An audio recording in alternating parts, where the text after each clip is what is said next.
আসসালামু আলাইকুম। আজকে আপনাদেরকে দেখাবো ঘরে থাকা অল্প উপকরণ দিয়ে কিভাবে সেমাইয়ের লাড্ডু বানানো যায়। আমি এখানে আধা কেজি পরিমাণ বাংলা সেমাই নিয়ে নিয়েছি। এগুলাকে হাতে গুঁড়া করে নিয়েছি। তো তারপর একটা কড়াইয়ে ঘি দিয়ে এখন এগুলা ভেজে নিব। নেড়ে ছেড়ে ভালোভাবে এপাশ ওপাশ করে ভেজে নিব। ভাজা হয়ে গেলে এগুলো আমি একটা থালাতে নিয়ে নিব। তারপর এগুলো নিয়ে নেওয়ার পর এখানে আমি দিয়ে দিব পরিমাণ মতো চিনি। এখানে পরিমাণ মতো চিনি দিয়ে দিয়েছি, আপনারা এটা বাড়িয়ে কমিয়ে নিতে পারেন। তারপর দিয়ে দিব গুঁড়া দুধ।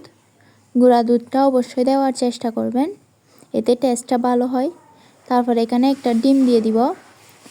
ডিম দিয়ে ভালোভাবে হাত দিয়ে মিশিয়ে নিব। তো আমি উল্টে পাল্টে এপাশ ওপাশ করে মিশিয়ে নিচ্ছি। মিশিয়ে নেওয়া হয়ে গেলে এগুলো আমি হাত দিয়ে গোল গোল করে শেপ দিব। আপনারা চাইলে ইচ্ছা মতো শেপ দিতে পারেন, যার যার পছন্দ মতো শেপ দিয়ে নেবেন। এগুলো আমি ভালোভাবে কষলে এরকম গোল গোল করে শেপ দিয়ে নিচ্ছি। এভাবে এক এক করে সবগুলা বানিয়ে নিব।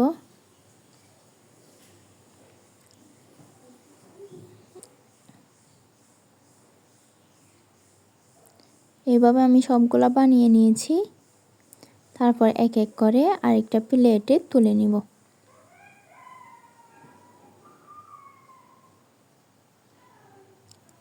আধা কেজি পরিমাণ সেমাই আমার 10টা মতো লাড্ডু হয়েছে। আপনারা আপনাদের পরিমাণ মতো নেবেন। তারপর এগুলো আমি গরম তেলে ভেজে নিব। মনে রাখবেন যাতে তেলটা বেশি গরম না হয়, না হলে পুড়ে যাবে। যাতে অল্প গরম করে তেলগুলো ভালোভাবে ভেজে নেবেন, যাতে সেমাইটা ভেতরে ভালোভাবে সিদ্ধ হয়। তো আমি অল্প আঁচে ভালোভাবে নেড়ে ছেড়ে তেলে ভেজে নিব। এক পাশ হয়ে গেলে আরেক পাশে উল্টে দিব। এভাবে সবগুলা লাড্ডু আমি উল্টে দিচ্ছি। দেখতে পাচ্ছেন একটা বাদামি রঙের কালার আসছে।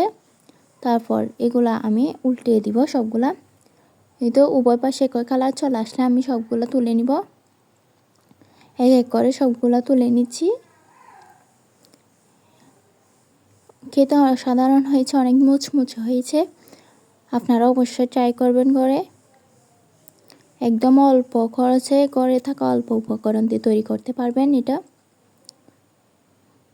এমনিতে বাংলা সেমাই অনেকে খেতে পছন্দ করে না, তারা এভাবে খেয়ে দেখবেন, অনেক মজা লাগবে।